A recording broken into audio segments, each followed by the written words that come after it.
ये कहानी एक ऐसी औरत की है जो अपना फिजिकल डिजायर पूरा करने के लिए एक नौकर के साथ अपना रिलेशन बनाती है। आज हम जिस मूवी को एक्सप्लेन करने वाले हैं, इस मूवी का नाम लेडी मैकबेथ। ये मूवी 2016 में रिलीज हुई थी।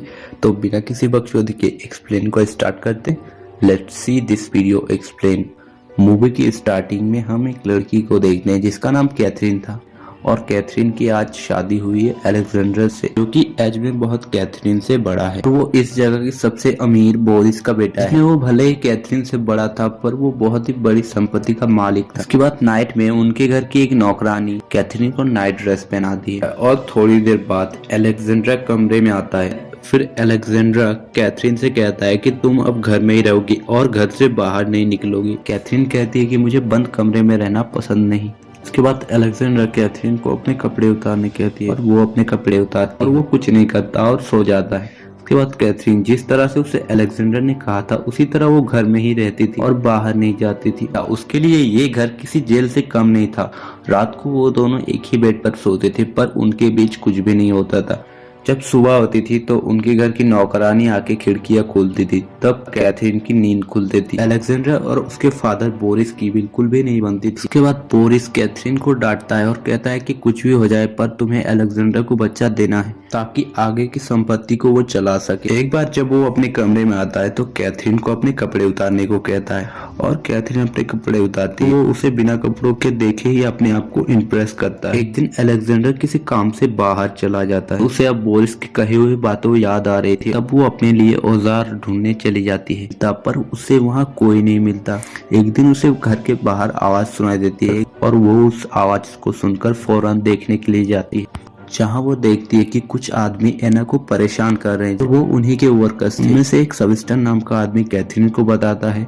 वो कहता है कि हम एक गाय का वजन कर रहे हैं, और यहाँ कैथरीन सेबेस्टियन की तरफ अट्रैक्ट हो जाती है। अगले दिन सेबेस्टियन उसका पीछा करते हुए घर तक चला आता है। फिर कैथरीन उसे घर से जाने के लिए कहती है, और सेबेस्टियन उसके साथ जबरदस्ती करने लगता है। वो सोचती है कि बोरिस ने कहा था कि हमें एक जल्दी बच्चा चाहिए, तो कैथरीन सोचती है क्यों ना मैं इसी के साथ इंटीमेट हो जाऊं, क्योंकि अलेक्जेंड्रा को तो कुछ आता ही नहीं। उसी के साथ इंटीमेट हो जाती और वो अपना अफेयर स्टार्ट कर देती है। एक सुबह जब उनके घर की नौकरानी कमरे पर आती है, देखती है कि कैथरीन बिना कपड़ों के ही सोई है। उसे ऐसा देखकर अजीब लगा, और वो ये बात पादरी को बताती है, और पादरी कैथरीन को चेतावनी देने के लिए आता है, पर वो उसकी बातों को ना सुनकर वहां से चली जाती है, और वो सेबेस्टियन के साथ मिलना जारी रखती है। और ये सब उनके घर की नौकरानी के सामने हो रहा था। उसके बाद रात को खाना खाते टाइम बोरिस आए कि मेरी फेवरेट वाइन लेकर आओ। फिर उनके घर की नौकरानी देखती है कि बोरिस का सारा शराब कैथरीन पी गई है। वो कहती है कि आपकी फेवरेट वाइन खत्म हो गई। वजह से बोरिस नौकरानी को डांटता है, पर इसके बावजूद एक नौकरानी ने बताया था कि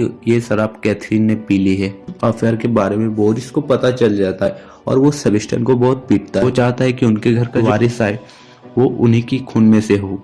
जब कैथरीन सेबेस्टियन को छोड़ने की मांग करती है तो वो उसे भी एक थप्पड़ मार देता है। इस बात की वजह से कैथरीन बोरिस के खाने में जहर मिला देती है और नौकरानी के साथ बैठकर बातें करने लगती है। उसे पता था कि बोरिस दूसरे कमरे में तड़प तड़प कर मार रहा है, और आखिर में उसकी मौत हो जाती है। अलेक्जेंडर खत लिखता है कि वो अपने फादर की डेथ में नहीं आएगा। एक रात जब कैथरीन और सेबेस्टियन सो रहे थे तो अचानक कैथरीन की आंख खुलती है, और वो देखती है कि अलेक्जेंडर लौट आया है। इसलिए वो सेबेस्टियन को जगाती है, और वो उसे एक जगह पे छुपा देती है। जब अलेक्जेंडर आता है फिर वो कहता है कि तुम अभी भी जाग रही हो। कैथरीन कहती है कि मैंने घोड़े की आवाज सुनी थी। बेड में अलेक्जेंडर को एक बेल्ट मिलती है। फिर कैथरीन कहती है कि मुझे ये खेत में मिला, पर असल में ये सेबेस्टियन की बेल्ट। सेबेस्टियन कहता है कि मुझे पता है कि मेरे जाने के बाद तुमने क्या क्या किया है, तुमने अफेयर स्टार्ट कर दिया है। उसके बाद कैथरीन उठती है और सेबेस्टियन को ले आती है, और उसके सामने ही इंटीमेट होने लगती है, जिस वजह से अलेक्जेंडर सेबेस्टियन को पीटने लगता है। इसी फाइट के बीच कैथरीन अलेक्जेंडर को मार देती है। वो उसकी बॉडी को जंगल में जाके दफना देता है। कैथरीन अलेक्जेंडर की घोड़े को मार देती है ताकि लोगों को अलेक्जेंडर कभी आया ही नहीं था। उसके बाद कैथरीन और सेबेस्टियन उस घर में ऐसे रहने लगे जैसे कि प्रॉपर्टी उनके ही। एक दिन एक औरत टेडी नाम के लड़की के साथ उसके घर आती है जिसका नाम मारिया था। वो ऐसा दावा करती है कि टेडी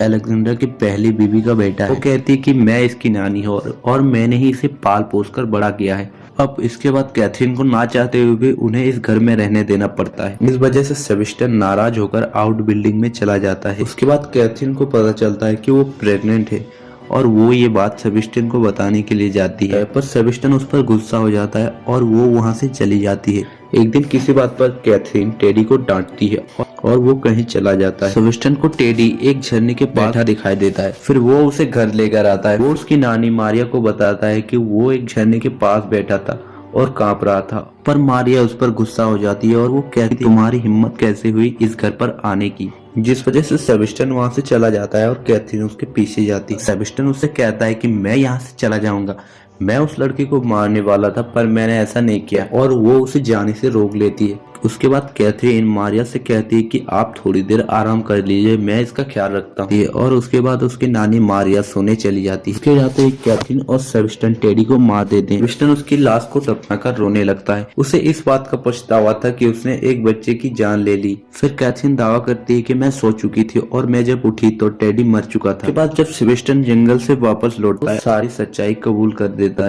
है और कहता है कि कैथरीन ने उस लड़के को मार दिया, उस हत्या में मैं भी शामिल था, और वो कहता है कि उसने बोरिस को जहर देकर मार दिया और अलेक्जेंडर को इसी ने मारा है। मुझे लगा कि मैं इससे प्यार करता हूँ पर मैं गलत था। पर कैथरीन अपना दिमाग चलाती है और वो आरोप उनके घर की नौकरानी पर लगा देती है, और नौकरानी को पूछने पर वो चुप रहती है। इस वजह से सभी लोग उन्हें ही दोष देते हैं और इस वजह से पुलिस उनको ले जाती है। सेबेस्टियन का खून अभी भी एना के पेट में था और एना खुश थी, पर ये मूवी एंड हो जाती है। दोस्तों, अगर आपको इस मूवी की एक्सप्लेन अच्छी लगी तो वीडियो को लाइक, चैनल को सब्सक्राइब करना ना भूले। तब तक के लिए so will then take you, love you, bye bye. मिलेंगे जल्द अगले वीडियो में।